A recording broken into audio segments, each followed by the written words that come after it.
to 7-5 and still control their own destiny in the NFC East should they win out, because their last game, December 29th, will be in Dallas.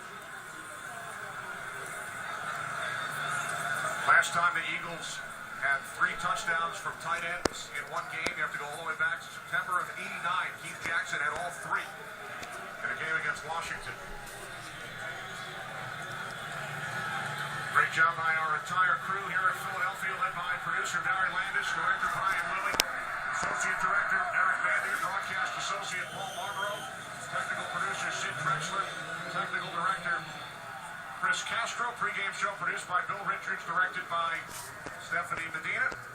Dave Corris, our statistician, spotter Ben Bowman. As the 4-game winning streak for the Cardinals will come to an end, they will host St. Louis next week after Chip Kelly's Philadelphia Eagles, their 4th consecutive victory following the 3-5 start. Eagles and Dallas at 7-5, tied atop the NFC East.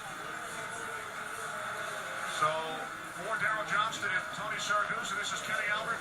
Now to the conclusion of the Vikings and the Bears. They give Gold a chance. Does he have enough? No. Now Patterson can bring it out. Fakes one way. And he's still on his feet, but tackled at the 21, and that will be the final play of regulation. Of course, Devin Hemster's done that one time in his career. Well, the problem is you've got a bunch of guys that are on a PAT field goal team that haven't covered a kick in their life. And all of a sudden now it's an open field punt return. That's a long way to drive it, men. Had it right down the middle, looked like, but just didn't have enough steam. The key is I got to kick up low enough to drive it, but not so low that it gets blocked.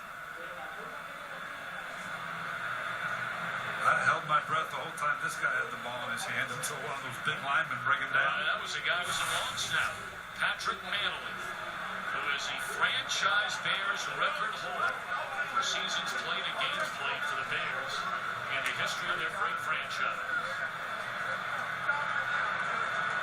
Gentlemen, we are about to begin an overtime period of up to 15 minutes.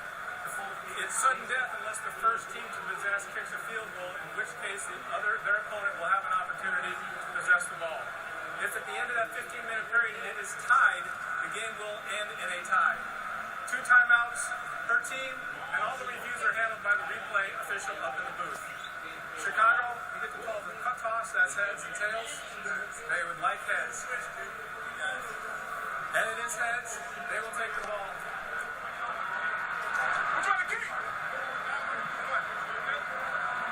Chicago gets the ball first at this end of the field. All right, so here we go for Minnesota, a 2nd straight week of playing into overtime. Home team, winners of 8 of 11 in OT this year.